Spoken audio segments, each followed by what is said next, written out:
के श्लोक नंबर 62 में भगवान स्वयं कह रहे हैं कि अर्जुन उस परमेश्वर की शरण में जा जिसकी कृपा से परम शांति व शाश्वत स्थान अर्थात सतलोक को प्राप्त होगा। वो परमेश्वर कौन है, कहां है, कैसा है, जानने के लिए कृपया अवश्य सुनिए जगत गुरु तत्वदर्शी संत रामपाल जी महाराज के अमृत वचन। अब नानक साहब जी कह रहे हैं कि जे तू पढ़ा पंडित बिन दोय अक्षर बिन दोय नावा, परमत नानक एक लंघाई जेकर सत समावा। पंडितों के साथ नानक साहब जी की गोष्ठी होती थी जो परमात्मा से परिचित होकर सचखंड देखकर वापस आए थे। तब नानक साहब जी कहा करते उन पंडितों को, हिंदुओं वालों को जिनसे वो पहले प्रभावित थे, कि यदि तू तेरे पास ये दो मंत्र नहीं है, सतनाम में दो अक्षर एक ओम और एक दूसरा दास आपको देता है, बार बार बताता भी, बार बार नहीं बताऊंगा, यदि ये मंत्र तेरे को नहीं प्राप्त हुए तो चारों वेदों ने बेशक पढ़ ले, कोई फायदा नहीं, मोक्ष होगा इन नामों के जाप से। और इससे हटकर एक और है मंत्र सार नाम, वो अगर उसको सच्चे भाव से भक्ति होगी वो पार करेगा। देखो, जे तू पढ़ा पंडित बिन दो अक्षर बिन दो नावा, ये दो के बगैर अगर तूने कुछ भी पढ़ा वो व्यर्थ है तेरा। और प्रणवत नानक, प्रणवत माने मर्यादा में रहते हुए, नानक एक लंघाए वो एक पार करेगा। जे कर सत समावा, सच्चे ढंग से अगर उसकी भक्ति करेंगे वो सार नाम पार करेगा। और ये गलत अनुवाद कर रहे हैं यदि तुम गुणी हो ज्ञानी हो वो अक्षर बताओ, वो अक्षर तो पार ब्रह्म है, मरे पाछे मिल लेंगे। शिवदाल ने मिल गए, भूत बन गया।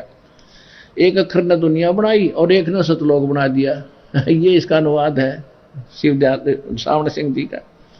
आगे कबीर साहब ने भी यही कहा, कह कबीर अक्षर दो भाख होगा खसम तलेगा राख। यानी उन दो अक्षरों का जाप करो जो पूर्ण संत देगा। यदि देने वाला उस नाम का भी अधिकारी देने वाला खसम यानी मालिक है सही, तो तेरी रक्षा वो सतनाम दो अक्षर का तेरी रक्षा करेगा। अन्यथा किसी नकली संत से लेकर वो दो नाम भी जाप के वो भी व्यर्थ है। ये कबीर साहब की वाणी का अर्थ है। देखिए, कह कबीर अक्षर दो भाख, दो अक्षर का नाम जाप कर और होगा खसम तलेगा राख। अगर अधिकारी होगा ना इस नाम के दो अक्षर के देने का तो तेरी पल पल पर रक्षा होगी। फिर गुरु नानक साहब जी कहते, एक अक्षर हर मन वसे और नानक होत निहाल, वो सार नाम मिल जब रो कटेगा। आगे देखो,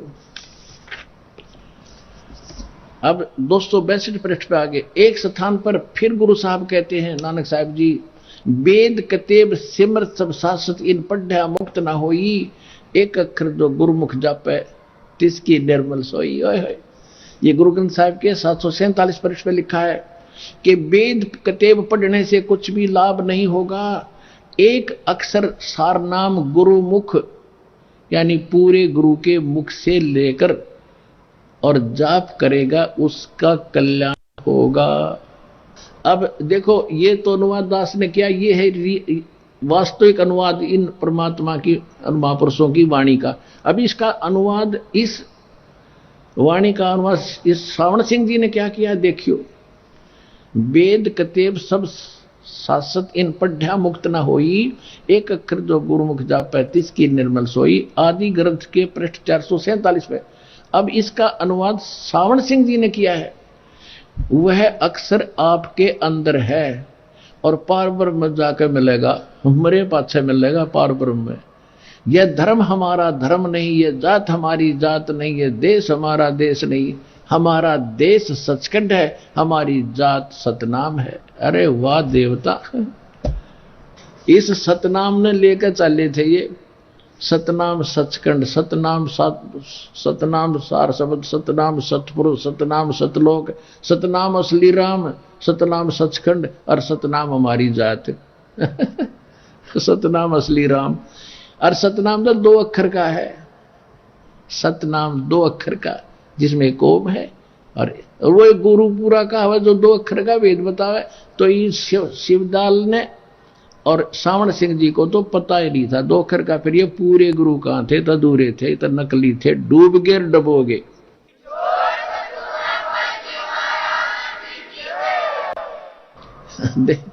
आगे देखो, कमाल कर दिया। देखो सामने लाल पड़ा है और जिसको परख नहीं है ठोकर मार के चला जाएगा। मोती मुक्ता दर्शत नाही, ये जग है सब अंदरे, दिखत के तो नैन चश्मन को फिरा मोतिया बंदरे। आगे देखो सावन सिंह जी और क्या बोल रहे हैं। ये कहते हैं हमारी जाति सतनाम है, हमारा धर्म सतपुरुष है। अकल देख, यह पराया देश छोड़कर आत्मा अपने उस देश को जा रही है। फिर क्या कहते हैं कि आगे सुरत साफूडी पहुंच, ये कोई वाणी है इनकी। अब आत्मा पुराने महल को जिसमें लाखों जन्म रही छोड़कर सतनाम में जा रही है। सतनाम जात था, सतनाम यानी सचखंड में जा रही है सतनाम में। अरे वाह, लाखों वर्ष रही, इसको छोड़कर सतनाम में जा रही है। आगे चढ़कर ये कहते हैं अंदर शब्द के दर्जे हैं। सावन सिंह जी डिफाइन करे, ओम शब्द, सोहम शब्द और सत शब्द। आत्मा दर्जे के अनुसार अपने असली मकसद भाव असली देश को जा रही है। अब देखो परमात्मा ने दया कर रखी है, कति सामने रखे वो 2 अक्षर और तीसरा गुप्त है, ये सामने नहीं आने दिया परमात्मा ने। और फिर भी इनका समझ में ना आई, इनको अग्गो मिलेंगे वो तो मरे पक्ष है, वो अक्षर पार ब्रह्म है। अपनात्माओं समझदार को संकेत बहुत होता है।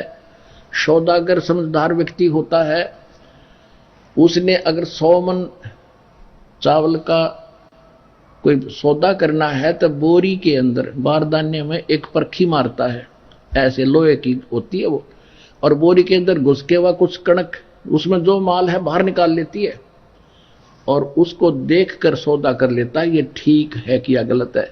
या दास ने इनकी बोरिया में परखी मार मार दिखाई दी सारे थी। समझदार ने संकेत बहुत है।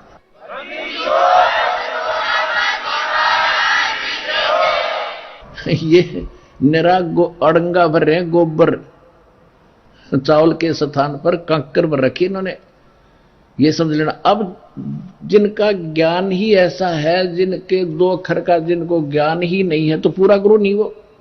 ये तो 5 नाम का जाप करते हैं।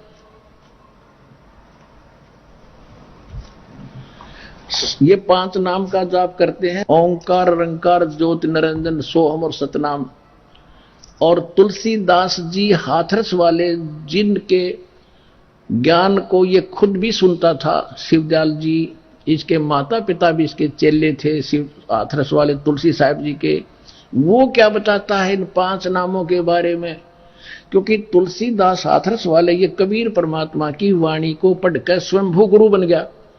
और इसको भी सतनाम का पता नहीं, सुन रखा सतनाम अलग है, आदि नाम अलग है, 5 नाम न्यारे हैं।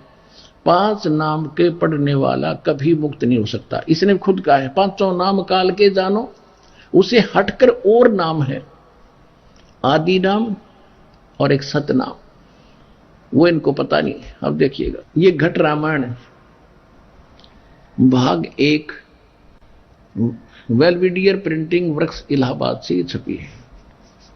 इसके हम 27 पृष्ठ पर आते हैं। यह सदगुरु तुलसी साहब हाथरस वाले की रची हुई है। यह ग्रंथ 2 प्रमाणिक लिपियों का मिलन है, यहां से छपी है जैसे भी। अब इसके 27 पृष्ठ पे हम तो दिखाते हैं आपको।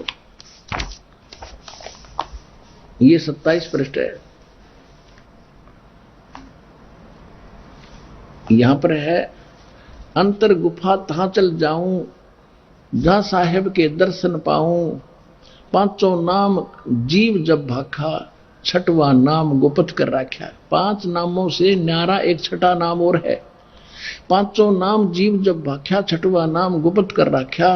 5 नाम काल के जानो, तब दानी मन शंका आनो।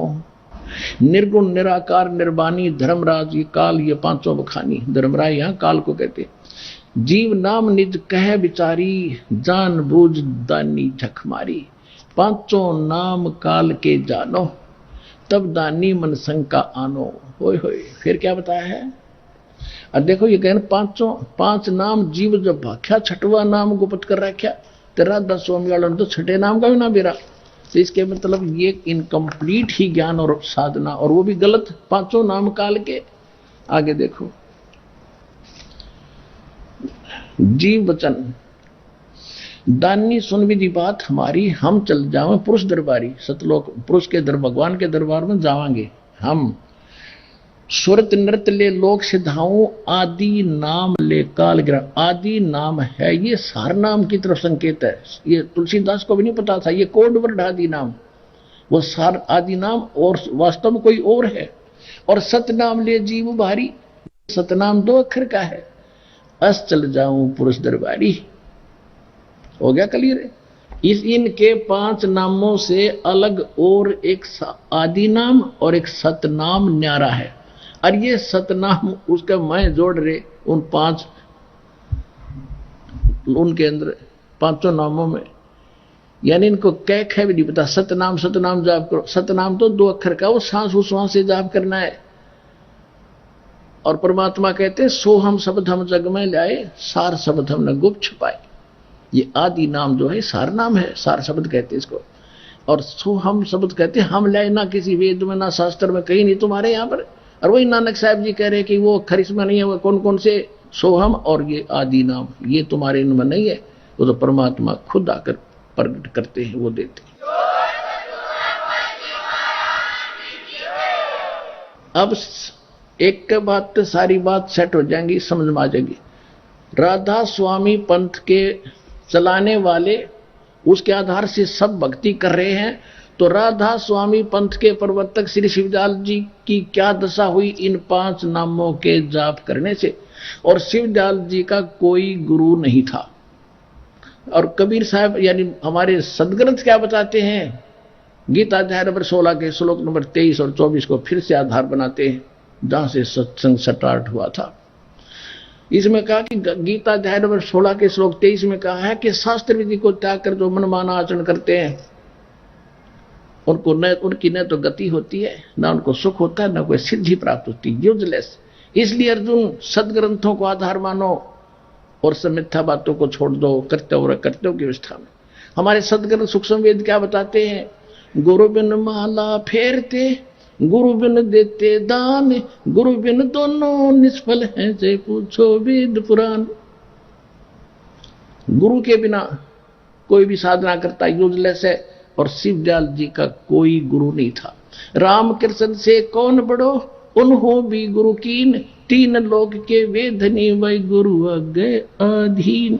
गर्भ योगेश्वर गुरु बिना जो करता हर की सेव, कह कबीर बैकुंठ से वो फेर दिया सुखदेव। राजा जनक गुरु किए फिर कीनी हर की सेव, कह कबीर स्वर्ग में वो चले गए सुखदेव।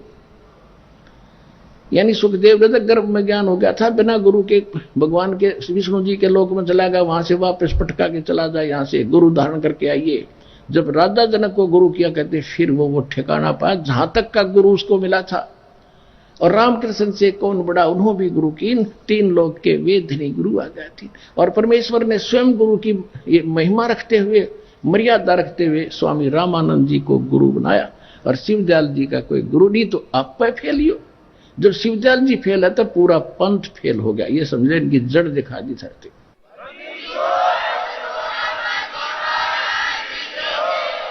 अब शिवदयाल जी की क्या दशा हुई वो दिखाते हैं, देखिएगा। जीवन चरित्र है, हम यहां दिखाते हैं। राधा स्वामी दयाल की दया, राधा स्वामी साहेब जीवन चरित्र स्वामी जी महाराज।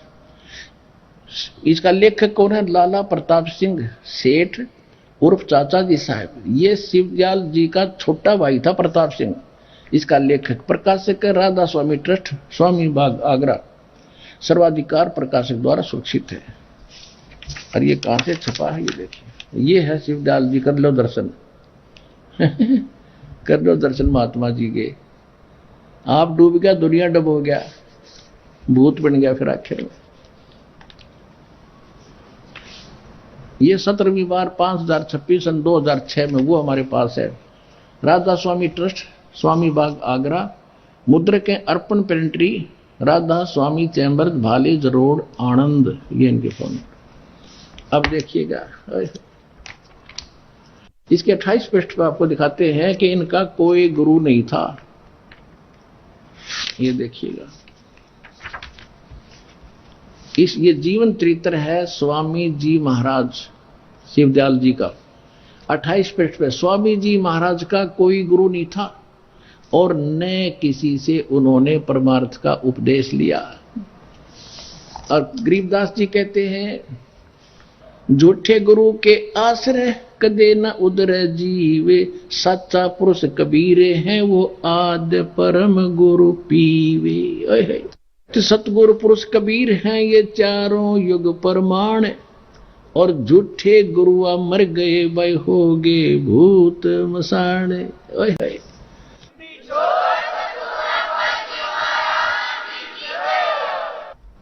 क्या बताते हैं कि परमात्मा कबीर जी चारों युगों में प्रमाण है उनका, चारों युगों में आए हैं, ज्ञान देकर सहश्री चले गए सहश्री आए। सतगुरु पुरुष कबीर हैं ये चारों युग प्रमाण, और झूठे गुरुआ मर गए वो हो गए भूत मसान। परमात्मा कबीर जी कहते हैं सतयुग में सत सुकृत कह टेरा, त्रेता नाम मुनिंदर मेरा, द्वापर में करुणा में कहाया, कलयुग नाम कबीर दरहाया। चारों युग में मेरे संत पुकारे, और कूक कहा हम हेल रे, हीरे माणिक मोती बरसे ये जग चुगता डेल रे। झूठे गुरु के आश्रय कदे न उदर जीवे, सच्चा पुरुष कबीरे हैं वो आद्य परम गुरु पीवे। कि वो परमात्मा भी है और सच्चे सतगुरु का भी रोल वही करने आते हैं, और उनसे जीव का मोक्ष होगा। और जो झूठे गुरु थे वो शमशान में भूत बन गए। ये दशा हुई शिवदयाल जी का, क्योंकि इनका कोई गुरु नहीं था। ये दशा शिवदयाल जी की हुई क्योंकि परमात्मा के विधान के विरुद्ध साधना है इनकी। 28 पृष्ठ पे वही जीवन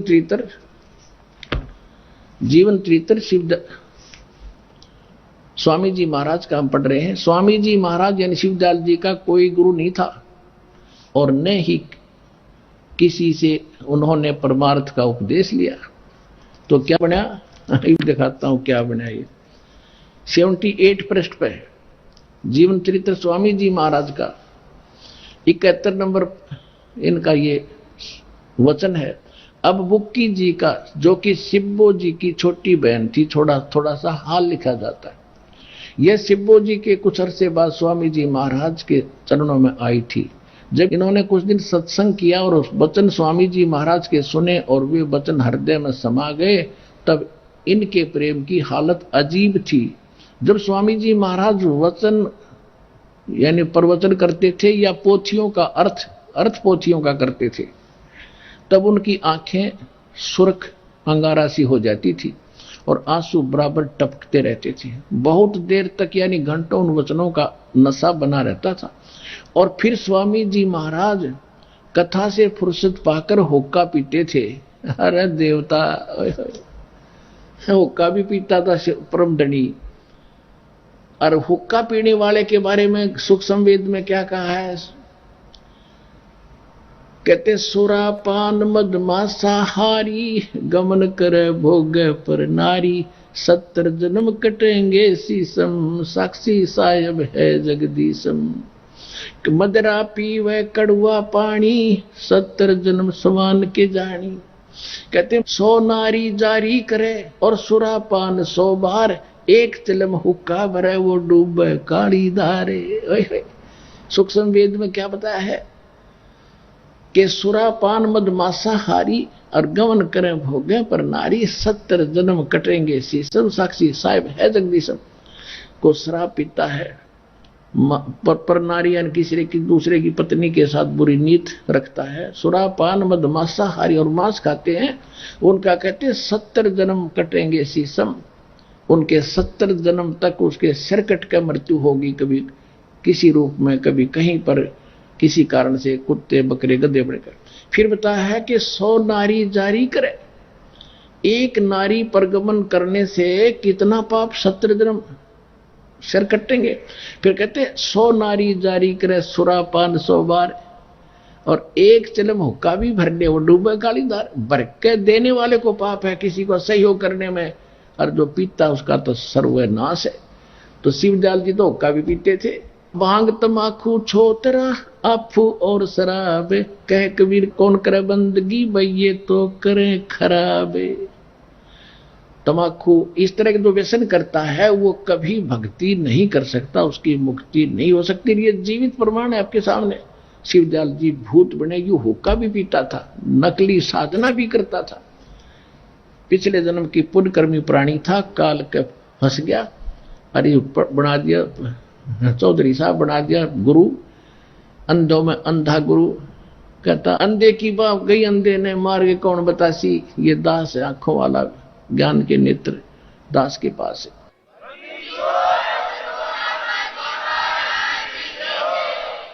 स्वामी जी महाराज फिर देखते हैं, स्वामी जी महाराज कथा से फुर्सत पाकर हुक्का पीते थे और या अभ्यास का रस लेते थे या कथा करने बैठते थे तो बुक्की जी महाराज के चरणों का अंगूठा मुंह में रख के वे घंटों चरणामृत का रस लेती रहती थी। और जब कोई मत्था टेकने वास्ते हटाना चाहता तो वे चरण नहीं छोड़ना चाहती थी, तब मत्था टेकने वाले से कह दिया जाता था कि तुम दूसरे चरण पर मत्था टेक लो, इस प्यासी को मत हटाओ। आगे हम पढ़ते हैं। इनको स्वामी जी महाराज के दर्शनों का पूरा दार हो गया था। सूरत भी ऊंचे देश में पहुंचती थी। किसकी? बुक्की की। क्योंकि बुक्की जी को स्वामी जी महाराज की बहुत ऊंचे देश में पहुंच जाती थी। शिवदयाल ना मेरा मकान कौन सा है, सतनाम कौन सा है, बुक्की की कहां जाएगी सूरत। देखो, जब स्वामी जी महाराज अंतर ध्यान हुए, यानी शिवदयाल जी की जब मृत्यु होगी, तब बुक्की जी की यह कैफियत हुई, यह हालत हुई कि दिन रात बेहोश पड़ी रहती थी और दो दिन हाजत जरूरी को भी रफा करने नहीं जाती थी, फ्रेश होने में नहीं जाती थी। और सुरत स्वामी जी महाराज के चरणों में लगी थी, रहती थी। 80 पृष्ठ पे करीब 1.5 महीने के ये हाल रहा। सबको खौफ हुआ कि शायद इनकी देह छूट जावे। तब स्वामी जी महाराज ने इनको दर्शन दिए और फरमाया कि जिस तरह तुम सेवा पेशतर किया करती थी उसी तरह करो। फिर उसी रोज से बुक्की भोग भी तैयार करती थी और मेरी पन्नी गली के मकान पर पहले के दस्तूर के माफिक पलंग भी बिछाती, हुक्का भी भरती थी। अब लेखक कौन है? ये शिवदयाल जी का छोटा भाई प्रताप सिंह। और प्रताप सिंह कह रहा है कि जहां पर पहले शिवदयाल जी रहते थे, साधना करते थे, वो पन्ना गली आगरा में, वो छोटे भाई का बट्टा आ गया होगा स्थान उसके बाद में, तो कहते जहां शिवदयाल जी डेरा डाले रहते थे वो मेरे बट्टा आ गया शिवदयाल प्रताप सिंह। तो उसी में जहां वो पहले रहता था वहीं वो बुक्की में आकर बैठ गया भूत बन के, और फिर कहा कि तू हुक्का भर, खाना बना और उसी पलंग पर बैठ कर खाऊंगा जहां पहले बैठा करता। अब बुक्की में आ गया शिवदयाल जी, हाँ बुक्की रोटी बनावे, हुक्का भर के पलंग पर बैठे कर बुक्की, और वो रोटी खाकर गुरुड़ गुरुड़ फिर हुक्का पीवे शिवदयाल भूत। और वो को नाम भी लोक में चला गया। वो तो राधा स्वामी लोक में नहीं, वो तो बुक्की लोक में आ गया उल्टा है।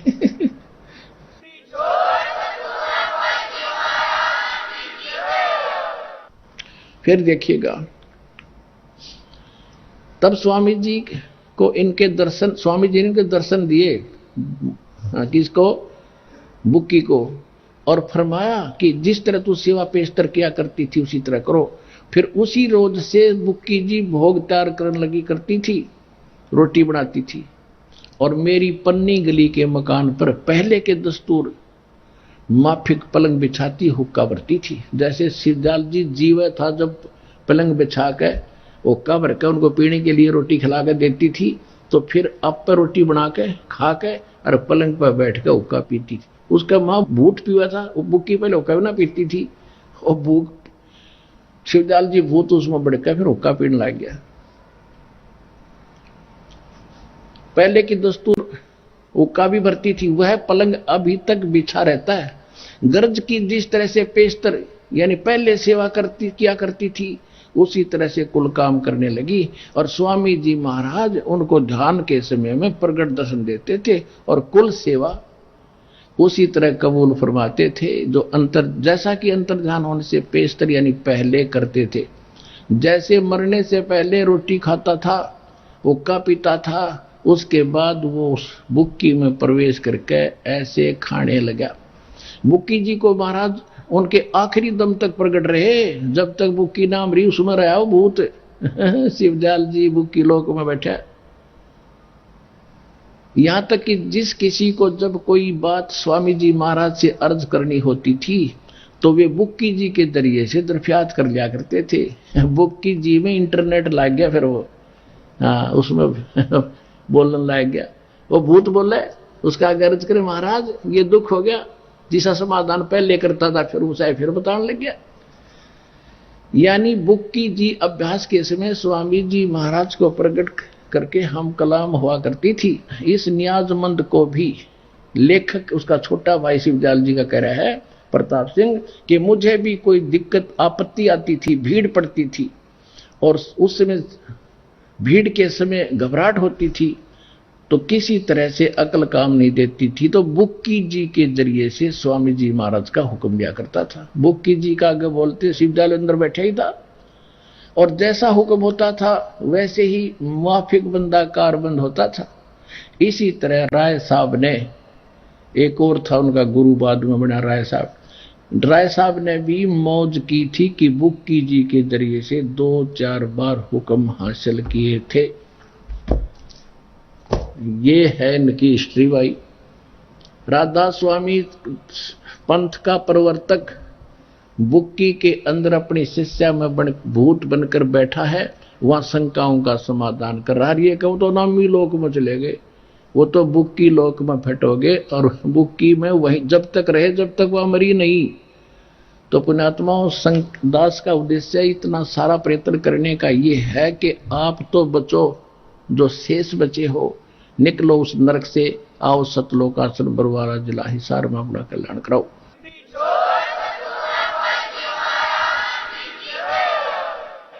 अब जिन महापुरुषों को परमात्मा मिले उनमें से कौन कौन है?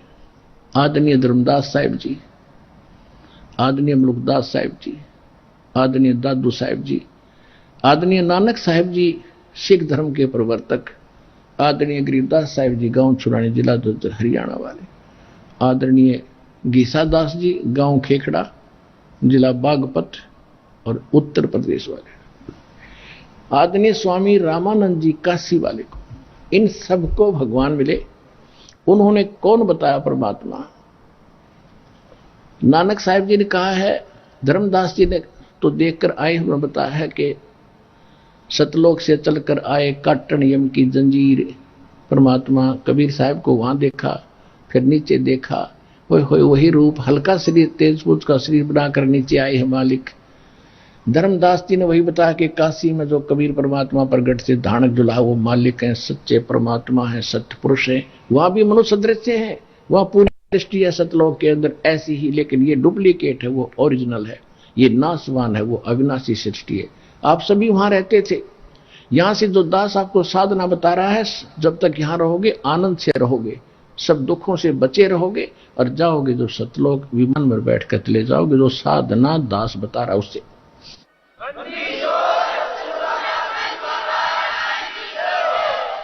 और यही साधना किन किन महापुरुषों ने की? आप जी को सत्संग के प्रारंभ में एक ज्ञान दिया, बताया था कि परमात्मा ने कहा था कि 12वां पंथ जो मेरे नाम से काल चला होगा उसमें पुण्यात्मा गरीबदास जी आए थे, उनके द्वारा मेरी महिमा की वाणी प्रकट होगी, उसको फिर हम आकर पुनः बताएंगे, समझाएंगे। तो गरीबदास जी को परमात्मा मिले थे, सचखंड लेकर वापस छोड़ा था। नानक साहिब जी को भी परमात्मा मिले थे, सचखंड ले जाकर वापस छोड़ा था। दादू साहिब जी को परमात्मा स्वयं आकर मिले थे, सचखंड ले जाकर वापस छोड़ा था। गीसा दास साहिब जी को परमात्मा मिले थे, सचखंड ले गए थे, वापस छोड़ा था। इन सभी महापुरुषों को परमात्मा ने अपना परिचय स्वयं कराकर फिर सत भक्ति दी थी।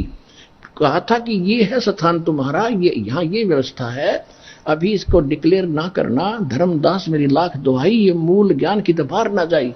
ये मूल ज्ञान है जो दास आपको बता रहा है। मूल ज्ञान बाहर जो पड़ी बिचली पीढ़ी हंस नहीं तेरी, और मूल ज्ञान तब तक छुपाए जब तक द्वादश पंथ ना मिट जाए। तो इस दास को आदेश दिया इस मूल ज्ञान को समझाने का, परमात्मा ने भी कहा था कि मैं आऊंगा, फिर दोबारा उस ज्ञान को सच्चे ढंग से समझाएंगे। जो 5505 कलयुग बीत जाएगा उस समय यह प्रचार शुरू होगा। अब है वो प्राइम टाइम जो दास के ऊपर कृपा हुई है और आप पर रजा हो रही है, क्योंकि आप इस समय जन्मे हो, मनुष्य हो।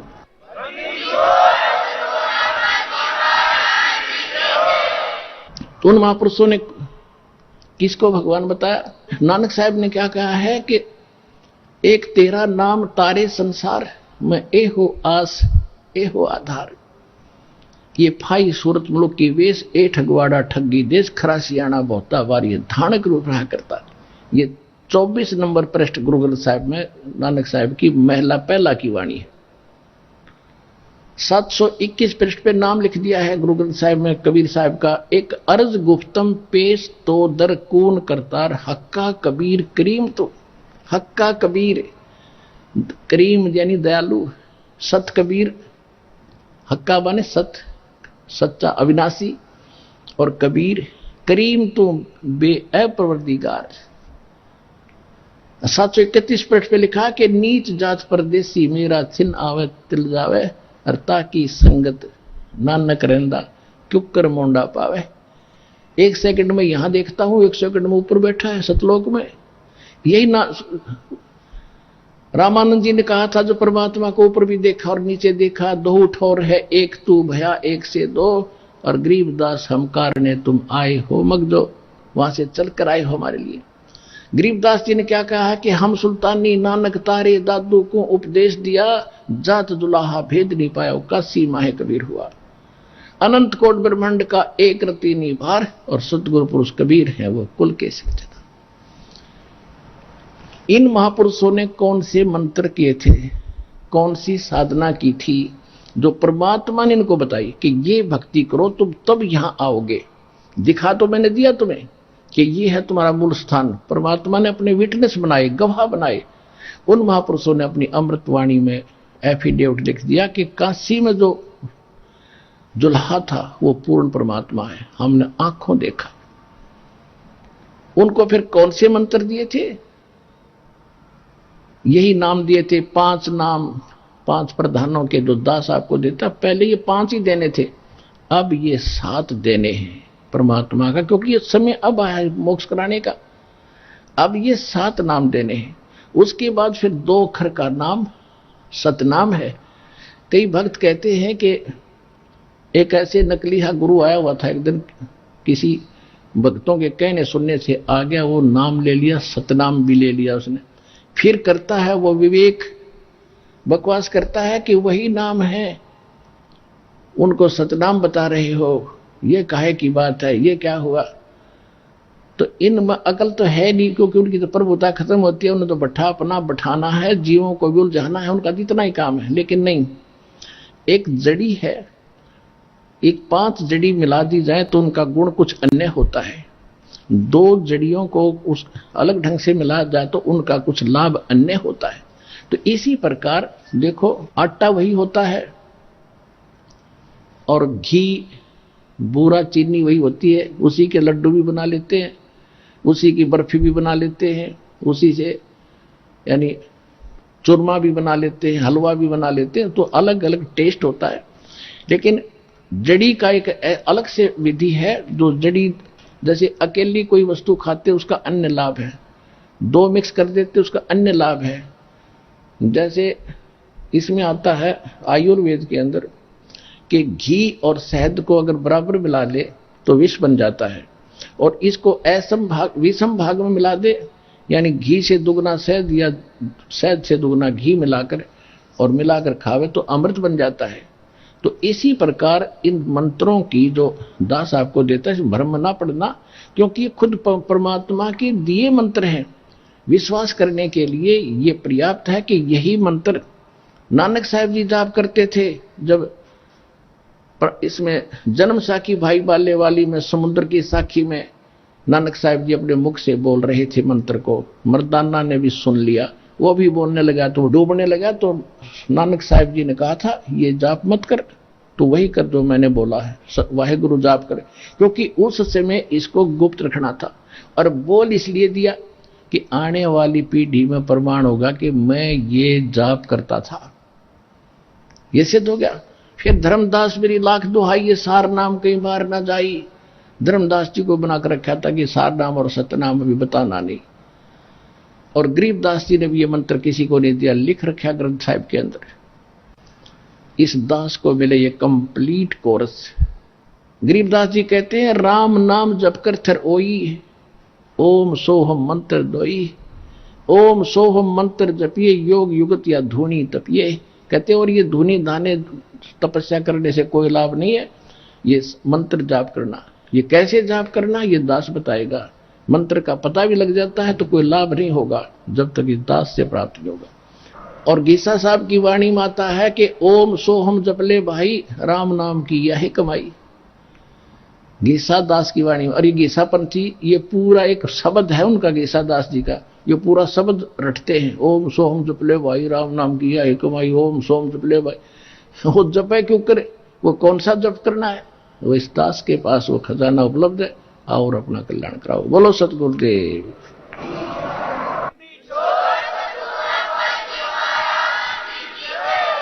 तो आज जो सत्संग प्रारंभ किया था कि अपने सद परमात्मा को पहचानने के लिए हम साधना कर रहे हैं, वो ठीक है या गलत है, उसके लिए हमारे सदग्रंथ, हमारा थ्योरी है, हमारा सिलेबस है। और प्रैक्टिकल जिन महापुरुषों ने प्रैक्टिकली किया, कौन सा किया, कौन सी भक्ति की, उनसे परमात्मा मिले, वो आज आपके रूबरू कर दिया। और जिनके पास वो ज्ञान नहीं, वो भक्ति नहीं, वो साधना नहीं, उनकी क्या दशा हुई, शिवदयाल जी से आपने खूब पता लग गया होगा। और शिवदयाल जी के अंतर्गत ये जितने भी करोड़ों 10, 20, 30 करोड़ जीव फंसे हैं, उनकी भी वही दशा होगी जो शिवदयाल जी की हुई है जिस साधना से, और वही को वो करे। तो दास की प्रार्थना है उन भोले श्रद्धालुओं से कि आंखें खोलो, भगवान ने शिक्षा दी है, बुद्धि दी मनुष्य वाली, अब तो संभलो और आओ सतलोकासर बरवाला जिला सारा हरियाणा में अपना कल्याण करवा लो। पलके बिछाए बैठे।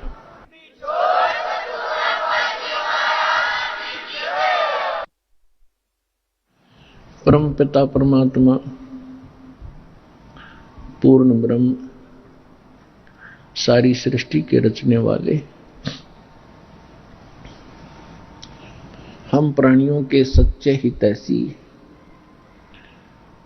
कबीर परमेश्वर जी की असीम रजा से आप सभी पुण्यात्माएं परमात्मा के चरणों में लगे हो। आपके ना जाने कौन से जन्म जन्मांतर के शुभ संस्कार आपके संग्रह थे, जिनके परिणाम स्वरूप आप परमात्मा की शरण ग्रहण कर रहे हो।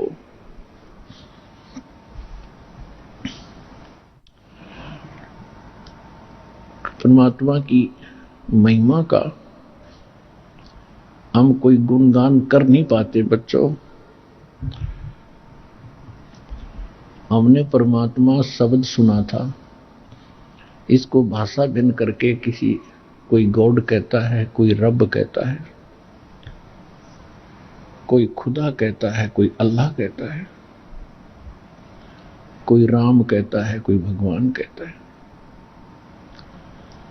और इस बात की सभी गवाही देते हैं कि वो शक्ति बहुत प्रबल है।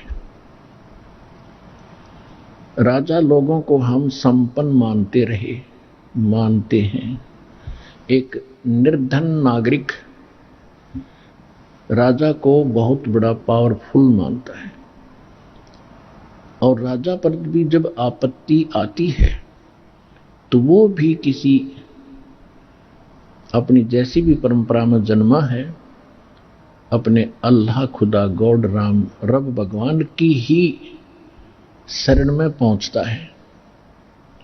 यानी अपने राजकाज में जब उसको भी कोई दिक्कत आती है, वो तो सक्षम माना जाता है पृथ्वी पर, वो भी परमात्मा की खोज करता है, उससे राहत चाहता है।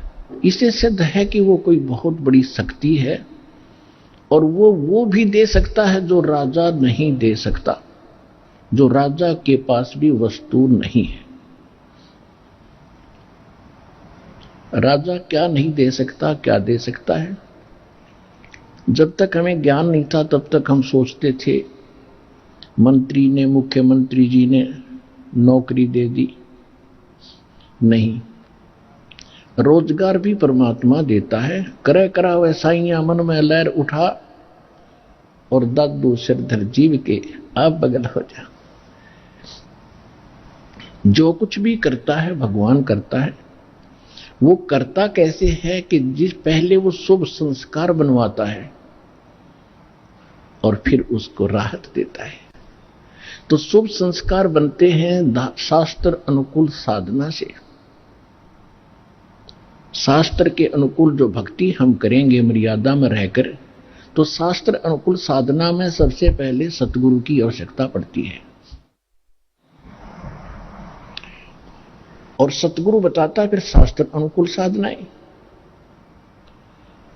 तो जब तक हमें शास्त्र अनुकूल साधना नहीं मिलती है और हमें कुछ राहत कहीं से हम महसूस कर रहे हैं, किसी देव ईष्ट या संत के खेमे में जाकर, उनके पास जाकर के, या किसी मंत्री मुख्यमंत्री या किसी अन्य अधिकारी से या किसी सेठ फैक्ट्री मालिक से, हम ये सोचते हैं कि इसने हमें कुछ राहत दे दी, तो वो हमारी एक सांसारिक सोच थी। ये सब कुछ परमात्मा व्यवस्था करते हैं, उन्हीं के लिए करते हैं जिनके पूर्व संस्कार पिछले जन्म जन्मांतर के कोई शुभ संस्कार हैं और वो पहले निर्धारित होते हैं। ऐसे सर्कमस्टांस बनाता है परमात्मा कि फिर उन्हीं को वो सुविधाएं प्राप्त होती हैं, अन्य को नहीं होती। तो राजा लोग भी जिस शक्ति की आस करते हैं, तो वो कितनी प्रबल और कितनी सुखदाई, अर्थात वो सभी काम हमारे सर्व काज करने वाली वो पावर है। इसलिए उसकी खोज राजा लोग भी राज त्याग कर भी किया करते थे। दुर्भाग्य ये रहा कि उनको सतगुरु नहीं मिले, मार्ग नहीं मिला, परमात्मा के पाने की विधि नहीं मिली।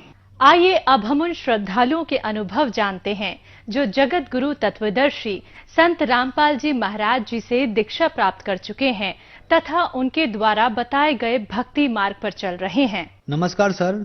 नमस्कार सर, क्या नाम है आपका? मेरा नाम कमलदेव ऋषिदेव है सर। कमलदेव जी, आप कहाँ से हैं? जी, हम अररिया बिहार के रहने वाले हैं। कमलदेव जी, संत रामपाल जी महाराज से नाम दीक्षा आपने कब ली? 6 जून 2017 को। संत रामपाल जी महाराज से नाम दीक्षा लेने से पहले आप क्या भक्ति साधनाएं करते थे? सर जी, पहले हम कबीर मत में थे। जब 4 क्लास में पढ़ रहे थे उस समय हम कबीर मत में लिए थे नाम दीक्षा। उसके बाद सर जी कुछ दिनों के बाद फिर देवी का पूजा करने लगे, दुर्गा जी का। उसके बाद फिर चले गए आनंद मार्गी पंथ में, वहां भी कुछ लाभ नहीं हुआ। उसके बाद चले गए शिव गुरु में। शिव गुरु में शिव चर्चा वगैरह में बहुत जगह गए, लेकिन उसमें भी कोई न परमात्मा का दर्शन हुआ। जिस काम के लिए हम गए थे कि मालिक मिले, परमात्मा मिले, सबको बनाने वाले हैं, वह परमात्मा की तलाश में हम भटकने लगे सर जी। और भटकते भटकते फिर हम इसमें भी कुछ नहीं मिला शिव गुरु में, तो उसके बाद फिर हम संत मत में आ गए।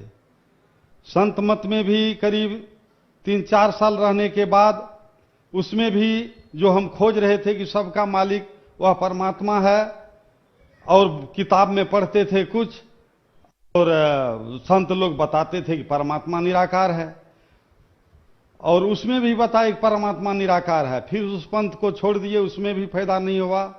उसके बाद हम संत मत से फिर चले गए हम मुसलमान धर्म में। मुसलमान धर्म में बड़े बड़े मौलाना से संपर्क किए और परमात्मा के बारे में पूछे, तो वो लोग बताए कि परमात्मा निराकार है, लेकिन वह दर्शन देते हैं। हम कहे ठीक है, तो हम दर्शन हमको होना चाहिए उस मालिक का, और उसके लिए हम आपके पास आए हैं। तो बोले पहले दीक्षा लेना होगा, वैध होना पड़ेगा। तो फिर हम मुसलमान धर्म में दीक्षित हो गए।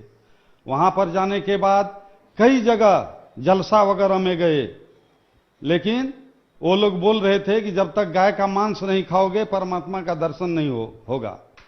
हम बोले सर जी परमात्मा का दर्शन जब हो जाए तो मांस क्या, जो चीज कहिएगा हम खाने लगेंगे। लेकिन उसमें भी दर्शन नहीं हुआ। बोला कि आपको जामा मस्जिद में सोना पड़ेगा अकेले, वह भी किया मैंने, लेकिन अल्लाह का दीदार उसमें भी नहीं हुआ।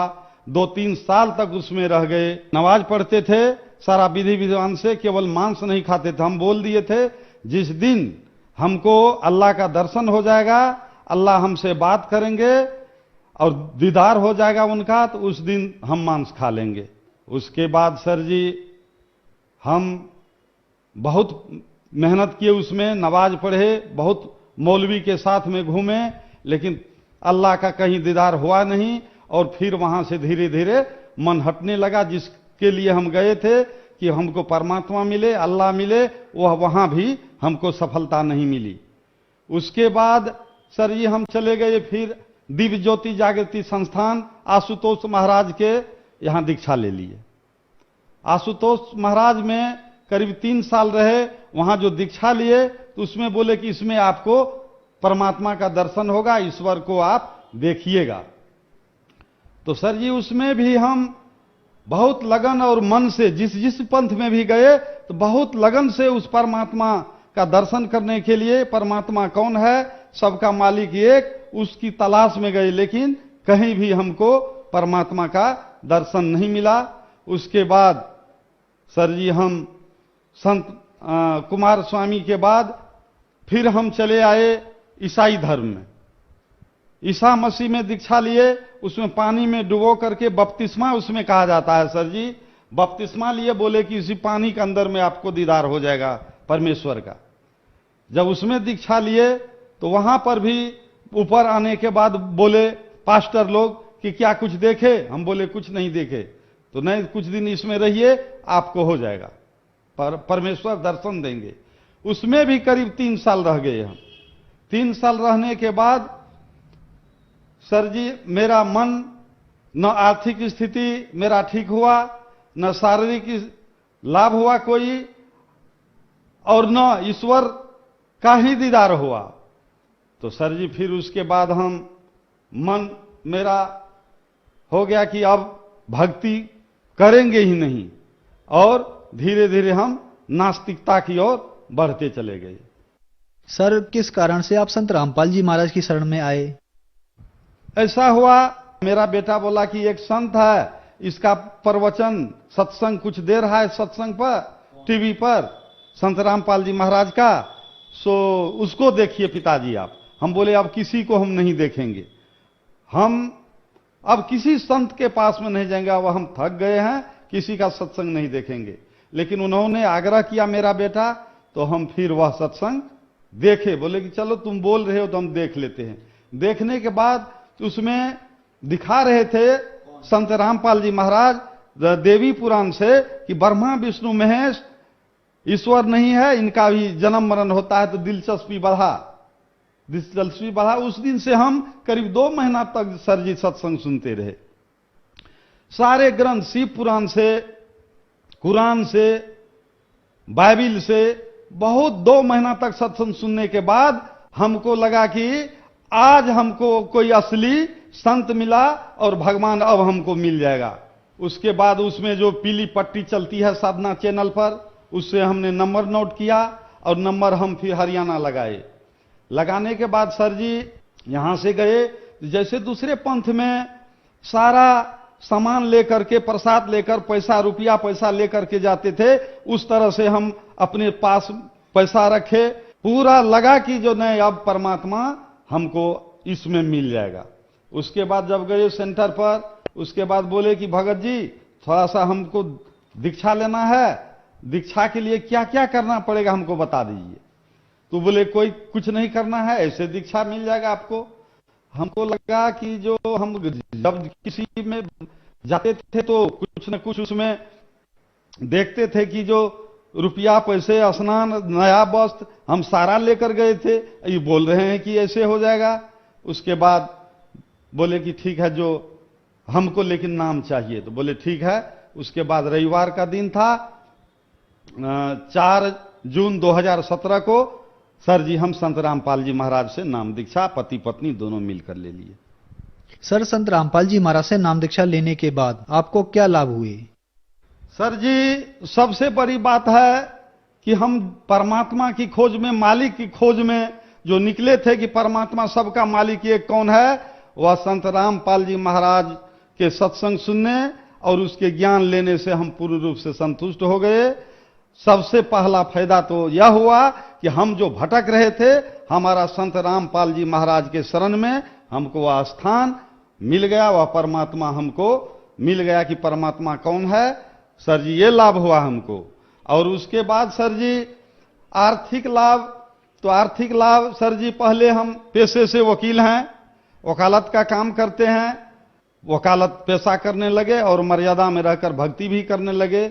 उसके बाद सर जी इतना पैसा मेरे पास होने लगा परमात्मा संत रामपाल जी की दया से, जो सोच नहीं सका। हम पैसे के लिए नहीं गए थे, हम तो परमात्मा ईश्वर को खोज में गए थे कि ईश्वर कौन है, उसके खोज में। लेकिन संत रामपाल जी महाराज ने सर जी हमको आर्थिक लाभ इतना दिया कि हम बोल नहीं सकते हैं। और सर जी स्टोन जो मेरे बेटा का 6 mm का पथरी था उनके किडनी में, सर जी ये रिपोर्ट है, देख लिया जाए। डॉक्टर बोला कि बिना ऑपरेशन से नहीं ठीक होने वाला है। और हम लोग जब नाम दीक्षा लिए तो भुला गए, सोचे कि पैसा व्यवस्था होगा तो जाकर ऑपरेशन करेंगे, लेकिन न उनको दर्द हुआ न कुछ हुआ। आज तक फिर डॉक्टर के पास नहीं हम लोग गए। 2017 से आज तक डॉक्टर का काम नहीं लगा सर जी। और सर जी वैसे वह स्टोन समाप्त हो गया, ये लाभ हुआ सर जी हमको। उसके बाद हम डायबिटीज से ग्रसित थे, जैसे दूसरे मत और पंथ में थे, डायबिटीज रोग से, कई तरह का रोग से हम परेशान हो गए थे। डॉक्टर बोले कि आपका पैर जो है, ये पैर आपका धीरे धीरे सूख रहा है, नस सूख रहा है। डायबिटीज में अक्सर लोगों को पैर कटवाना पड़ता है। हम बोले अब बंदी छोड़, सतगुरु रामपाल जी महाराज के शरण में है, वह जैसा करेंगे वैसे मरना होगा तो अब इन्हीं के शरण में हम मरेंगे। लेकिन आज तक सर जी डायबिटीज से जो वह मेरा पैर सूख रहा था, झुनझुनी लग रहा था, सारा वैसे ठीक हो गया सर जी। ये लाभ हुआ सर जी हमको। और लाभ है सर जी, बेटी का सिलेक्शन नहीं हो रहा था, बेटी के मेडिकल में सिलेक्शन भी मालिक 2 वर्ष हो गया है, बेटी भी अभी मेडिकल में है सर जी। और क्या लाभ बताए, बहुत सा लाभ है सर जी, लेकिन हम मोटा मोटी सर जी आपको बताए हैं। मालिक दिन व दिन रोज नए नए कुछ न कुछ ऐसा लाभ देते रहते हैं कि सोच भी नहीं सकते हैं। हमारी सोच से ज्यादा मालिक देने वाले हैं और देते हैं। सर आपने आनंद मार्ग गुरु बनाए, फिर आप शिव गुरु पंथ में गए, उसके बाद आप संत मत पंथ में गए, फिर आपने कुमार स्वामी जी को अपना गुरु बनाया, फिर आपने आशुतोष महाराज जी को अपना गुरु बनाया। लेकिन जो आप ढूंढ रहे थे कि सबका भगवान एक है, उन प्रश्नों का उत्तर आपको नहीं मिला। फिर आप ईसाई धर्म में कन्वर्ट हुए, उसके बाद आप मुस्लिम धर्म में भी कन्वर्ट हुए। सर कहते हैं गुरु नहीं बदलना चाहिए, गुरु बदलना पाप है। आपने गुरु भी बदले, आपने धर्म भी बदला, क्या आपने ठीक किया? देखिए सर जी, हमको तो ईश्वर चाहिए था, भगवान चाहिए था, लेकिन वह सब धर्म में गए, कहीं हमको संतुष्टि नहीं हुआ। भगवान का नाम भी नहीं, कोई राम को बताया, कोई कृष्ण को बताया, कोई किसी को बताया, कोई बेजून है, निराकार है, ऐसे कह करके हमको बता करके रखे रहते थे कि ये परमात्मा ऐसे है, ऐसे भक्ति करो, सब लोग ऐसे किए हैं, आप भी करते रहो, बस हो गया, ऐसे बताते थे। लेकिन परमात्मा कौन है, वह संत रामपाल जी महाराज के शरण में आने पर वेद, पुराण, गीता, बाइबिल सबसे प्रमाणित मिला कि परमात्मा का नाम कबीर है, कबीर देव है। सर आपने बहुत सारे गुरु बनाए, बहुत सारे पंथ बदले, धर्म बदले, इसलिए कि आपको पता चले कि आखिर वो सबका मालिक एक कौन है। फिर आप संत रामपाल जी महाराज की शरण में गए और संत रामपाल जी महाराज ने आपको बताया कि वो सबका मालिक एक कबीर साहिब जी हैं। तो सर संत रामपाल जी महाराज ने आपको कहां से प्रमाणित किया कि कबीर साहिब ही सबका मालिक एक हैं? जी, संत रामपाल जी महाराज वेद से प्रमाणित किए, उसके बाद गीता से, कुरान से। कुरान का जो सूरा है 25 सूरत फुरकानी आयत नंबर 52 में लिखा है, फला तुतियल काफिरिन जिहादम भी जिहादन कबीरा। कबीर ही परमात्मा है, कबीर के सिवा जो अन्य का पूजा करता हुआ काफिर है। लेकिन सर जी, मुसलमान लोग कबीर को अल्लाह आज तक नहीं माने, न अल्लाह का नाम ही जानते हैं वो लोग। कुरान तो है, कुरान में लिखा हुआ है, वेद में लिखा हुआ है, लेकिन न हिंदू जानता है न मुसलमान जान रहा है अपने ईश्वर को। कोई तो किसी का पूजा कर रहा है, कोई किसी का पूजा कर रहा है। सबका मालिक एक, बताने वाले सिर्फ रामपाल जी महाराज हैं।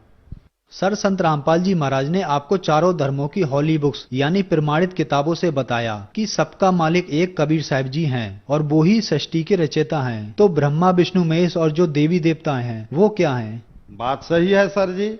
सृष्टि का रचयिता कबीर साहब है, जो शास्त्रों से प्रमाणित है। और ये तीनों ब्रह्मा विष्णु शिव, ये तीनों जो है मंत्री पद पर हैं, मंत्री हैं। ये लोग ईश्वर है नहीं। नकली धर्म गुरु हम लोगों की ये तीनों गुणों की भक्ति में फंसा करके मनुष्य जीवन को, अनमोल मनुष्य जीवन को बर्बाद कर रहे हैं और अपना अपना दुकान चला रहे हैं सर जी। ये कोई ईश्वर का भक्ति नहीं करवा रहे हैं, सब अपना अपना दुकान खोलकर बैठे। हम तो सभी धर्मों में चले गए, सभी कई पंथ में गए, कई धर्म गुरु के पास में गए, लेकिन देखे वहां पर पैसा का अंबार लगा हुआ है, पैसा रखा हुआ, दर्शन के लिए 11,000 21,000, लेकिन यहां पर नाम दीक्षा लेने में भी 1 रुपया नहीं लगता है सर जी। और वो पर सभी शास्त्रों का निचोड़ बताते हैं। संत रामपाल जी महाराज की सबका मालिक कबीर साहब, वही सृष्टि का रचयिता है। सर, आप एक पढ़े लिखे व्यक्ति हैं, एडवोकेट हैं। आपने बहुत सारे गुरु बनाए, बहुत सारे पंथों में गए, धर्म भी बदला। संत रामपाल जी महाराज के विषय में कहा जाता है कि उनसे श्रद्धालु अंधश्रद्धा के तहत जुड़े हैं। ये बातें कहां तक ठीक हैं? देखिए सर जी, जहां तक अंधश्रद्धा की बात है, हम MA LLB किए हुए एडवोकेट हैं। हमारे साथ में बहुत ऐसे साथी हैं जो अपने आप को विद्वान कहते हैं। अगर उनसे पूछते हैं गीता के बारे में कि गीता पढ़े हैं, तो वो लोग गीता का सिर्फ नाम जानते हैं। हिंदू धर्म में जितने भी लोग हैं, सिर्फ अंधविश्वास का भक्ति तो वो लोग कर रहे हैं। सही भक्ति तो संत रामपाल जी बता रहे हैं कि भक्ति का मार्ग कुछ और है और करवा रहे हैं कुछ और। यहां तो समाज में पढ़े लिखे लोग भी अपने धर्म शास्त्र को खोल कर नहीं देख रहे हैं। जो धर्म गुरु कह दिए उसी को मान लेते हैं। यहां तो संत रामपाल जी महाराज सभी धार्मिक पुस्तकों को खोल करके दिखा रहे हैं। ये एक भी परमाणु नकली धर्म गुरु दे दे कि सृष्टि के रचने वाला फलाना भगवान है, तब समझेंगे। यहां तो सारे ग्रंथों से प्रमाणित है, अंधश्रद्धा के तहत नहीं जुड़े हैं सर जी। हम सभी शास्त्रों, हमारे पास वेद है, चारों वेद है, कुरान है, बाइबिल है, कई पुराण है मेरे पास में, देवी श्रीमद् देवी भागवत पुस्तक है मेरे पास में। सारे को मिला करके हम उसके बाद इसमें आए हैं। अंधश्रद्धा की तरह हम नहीं आए हैं इसमें। धन्यवाद सर। धन्यवाद।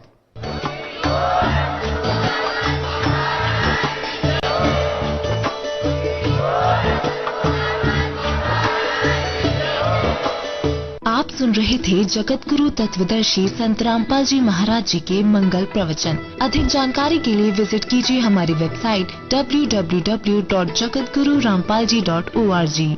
संत रामपाल जी महाराज जी के शुभ आशीर्वाद से पूरे विश्व भर में 500